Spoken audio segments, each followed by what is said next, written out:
Dude, so I've been meditating every single day for over 2 years now, and it has totally changed my life. I'd like to share with you how. First, a little bit of context for me and where I came from. When I was young, I was an athlete, like in high school and things like that, and so I had a very capable body. What I learned in my early 20s is that I wasn't very comfortable in my body.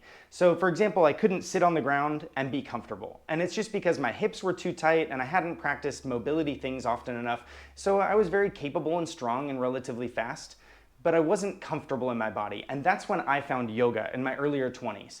And when I found yoga, I just immediately fell in love with it. What I found is it's a daily practice that will help me age well, and it makes me more comfortable in my body on the day-to-day. So I fell in love with yoga so much, I started looking for teacher training programs pretty early on in the practice. Like maybe I've been practicing for a year or two.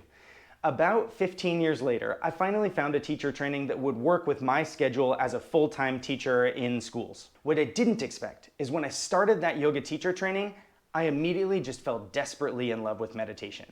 It was a really interesting experience that we started doing these meditative practices, which honestly seem really boring. And then you do them, and I come away just feeling so good in my body. And that's what made me love meditation initially. So here I am, 2 years later. I've meditated every single day for over 2 years.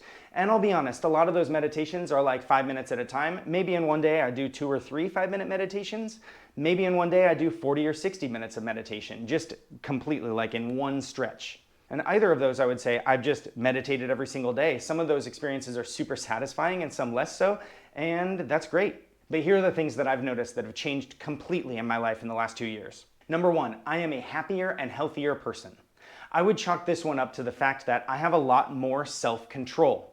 When we're meditating, one of the main things we're working on is our ability to focus and place our focus on one object and hold it there and do that thing for an extended period of time. When we hold our focus on a singular object and we do that thing with all of our focus on it, what we develop in the end is mindfulness. It's the ability to focus on whatever we're doing, which means when we go out in our lives, we can actually focus on how we're feeling and thinking and what's going on in our internal space.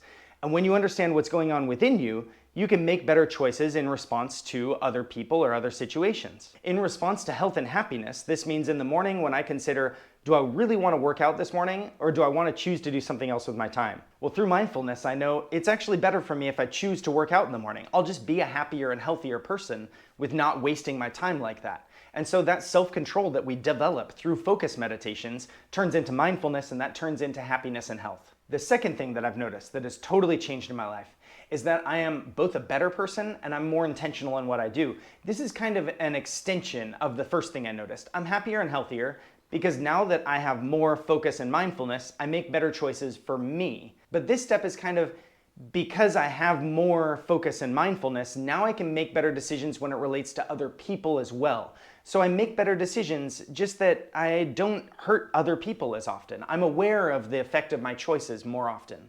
I'm more intentional about the things I do and the ways I interact with relationship. So here's the third thing that I've noticed has totally changed in my life, and it's kind of harder to describe because there are lots of different things we can practice when we meditate. And so if you're practicing like focus meditations and breathing practice and like true like old yoga practices, then you're really going deep within yourself and you'll develop some aspects. But if you do meditation on experiencing different emotions in your body and how those emotions feel, you'll get mindful in a different way. You'll able to notice, for example, triggers. And those could be triggers for love, so then you can sit deeply and experience that love. Or it could be a trigger to anger and you realize and feel that rising up in yourself, and you can kind of stop and take a mental step back and make better decisions than reacting to that anger. So in this case, what I've really learned is there are many different benefits we can get from meditation, and what benefits you get depend on what you want to practice. What I find myself wanting to practice recently is the traditional path of pranayama and meditation moving towards samadhi, like the way it's laid out in the yogic philosophy in the 8-limbed path. And the reason I'm really enjoying chasing that is honestly because it just feels really good in my body. Like I find that I'm going to spend some time meditating, and that's really one of the things I want to end up with, is that good feeling in my body that makes me want to come back and meditate more often. And the way that I get it the most often recently is breathing practices, which are called pranayama. If this was interesting to you at all, I'd really appreciate it if you hit that like button. And if you'd like to try it on meditation practice, I've got one coming up here for you. This is the Stoic Yogi, out.